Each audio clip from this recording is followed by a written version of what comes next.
ये कहानी है ढोलकपुर नाम के एक ऐसे गांव की जिसमें फकीर चंद नाम का एक बहुत ही गरीब और लाचार सा बुढ़ा व्यक्ति था जो हर रोज 20 किलोमीटर चलकर अपने सेठ विक्रम सिंह के कारखाने में मजदूरी करने जाते और पूरी दिन रात खटने के बाद बस कुछ पैसे कमाते थे। लेकिन उनके घर का खर्चा चंद पैसों से चलने वाला नहीं था, क्योंकि फकीर चंद जी का एक जवान लड़का भी था, राय अभी के टाइम पर ढोलकपुर गांव के छोटे से स्कूल में पढ़ता था। लेकिन उस राय की पढ़ाई के खर्चे फकीर चंद जी बहुत मुश्किल से उठा पाते थे।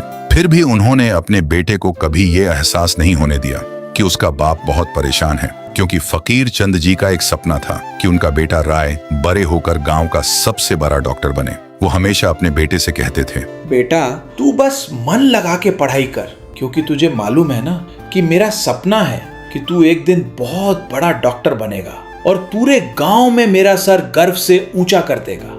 राय भी अपने पिता से हमेशा बोला करता था, जी पिताजी, मैं एक दिन आपका सपना जरूर पूरा करूंगा, क्योंकि मुझे भी मालूम है आप मेरे लिए बहुत मेहनत करते हो। राय अपने स्कूल में पढ़ने में सबसे तेज लड़का था। हर साल वो पूरा स्कूल में टॉप करता था, जिसकी वजह से उसके टीचर्स को भी राय से बहुत ही उम्मीदें थीं कि ये एक दिन हमारे स्कूल का नाम बड़ा करेगा। एक दिन की बात है, राय अपने स्कूल के फाइनल एग्जाम्स में बहुत ही ज्यादा नंबर लाकर टॉप करता है। स्कूल वाले राय के पिता फकीर चंद को स्कूल बुलाकर कहते हैं, देखो फकीर चंद जी, आपका लड़का पूरे स्कूल में टॉप मारा है, जो कि कोई छोटी बात ना से।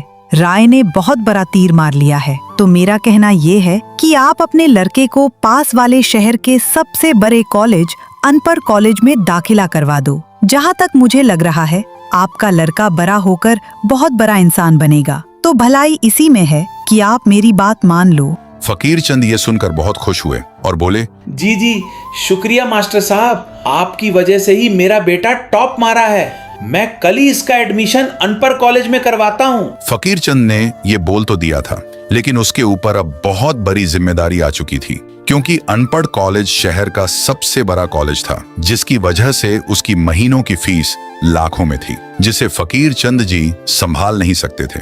फिर भी उन्होंने अपने बेटे के भविष्य की वजह से उनके सेठ विक्रम सिंह के पास गया और गिड़गिड़ाते हुए बोला, सेठ जी, हमारा बेटा कल से शहर के सबसे बड़े कॉलेज में पढ़ने जा रहा है, जिसके लिए क्या आप मुझे 2 लाख रुपए उधार दे सकते हो? मैं आपको कुछ ही महीनों में सूद समेत सारे पैसे लौटा दूंगा। मैं आपसे ये वादा कर रहा हूँ। फकीर चंद की ये बातें सुनकर विक्रम सिंह ने बड़ी चालाकी से बोला, ठीक है, पैसे तो मैं दे दूं, लेकिन अगर तू समय पर सारा उधार नहीं चुका पाया तो तेरे पास ऐसा क्या है जिसे मैं जब्त कर सकूं? क्योंकि मुझे तो नहीं लगता तू मेरे पैसे मुझे लौटा पाता।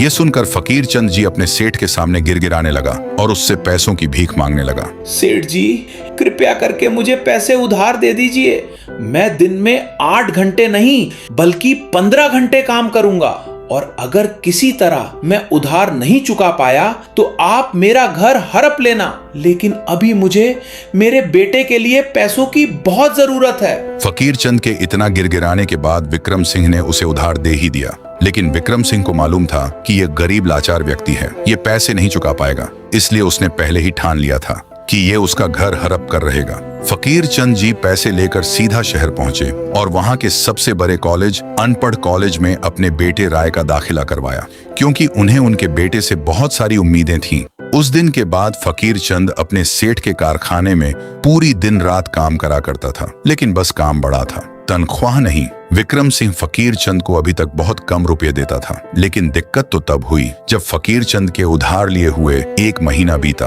विक्रम सिंह ने फकीर चंद के घर आना शुरू कर दिया। वो हमेशा उसके घर आकर धमकी दिया करता था, क्यों रे बुड्ढे, तुझे समझ में नहीं आ रहा क्या? पूरे महीने बीत गए और अभी तक तूने उधार चुकता नहीं किया। कुछ ही दिनों में तेरे घर फिर वापस आऊंगा और लाठी और गुंडे लेकर आऊंगा।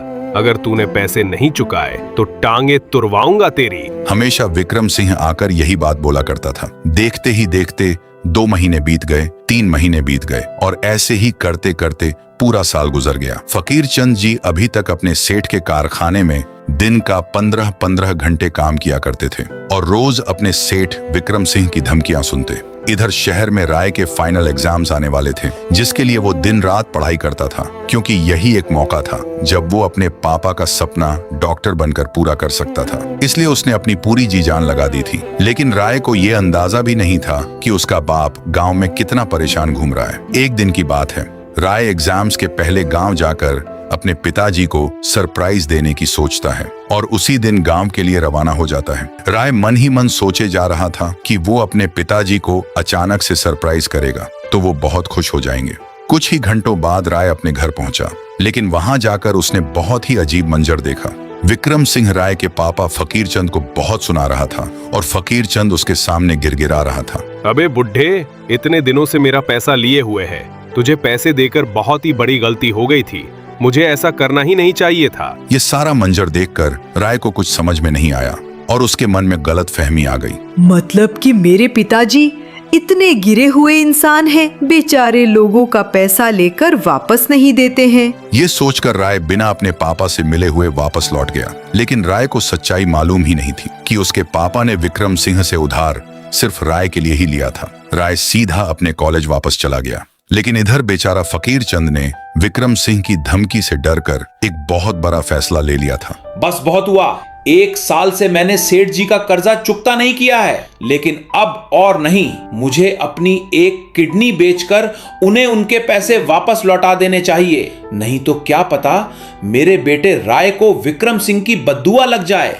और वो कभी डॉक्टर ना बन पाए। ये सोचकर फकीर चंद जी ढोलकपुर गांव के सबसे बड़े गैर कानूनी अस्पताल में गए और वहां के डॉक्टर को सारी बातें बता दी। डॉक्टर ने भी अपना काम शुरू कर दिया और कुछ ही घंटों में फकीर चंद की एक किडनी डॉक्टर ने निकाल दी और उन्हें उनकी किडनी के पैसे दे दिए। लेकिन वैसे ही फकीर चंद जी बहुत कमजोर हो चुके थे। ऊपर से अब उनके पास सिर्फ एक ही किडनी बची थी, जिससे वो और कमजोर पड़ गए। फकीर चंद जी ने अपने सेठ विक्रम सिंह को उनके सारे पैसे ब्याज के साथ वापस कर दिए। लेकिन उस दिन के बाद से फकीर चंद जी अपने घर पर पूरा दिन लेटे रहते थे, क्योंकि अब उनके पास इतनी शक्ति नहीं थी कि वो काम कर सकें। इतना सब कुछ हो गया था, फिर भी उनके बेटे राय को कुछ भी नहीं मालूम था। महीनों बीत गए। शहर में फकीर चंद जी के बेटे राय ने फाइनल एग्जाम्स दिए और कुछ ही दिनों में पूरे राज्य में सबसे ज्यादा नंबर लाकर आखिरकार वो डॉक्टर बन ही गया। अब वो साधारण राय नहीं था, अब वो बन चुका था डॉक्टर राय। उसने ये बात अपने पापा को बताने का सोचा और अगले ही दिन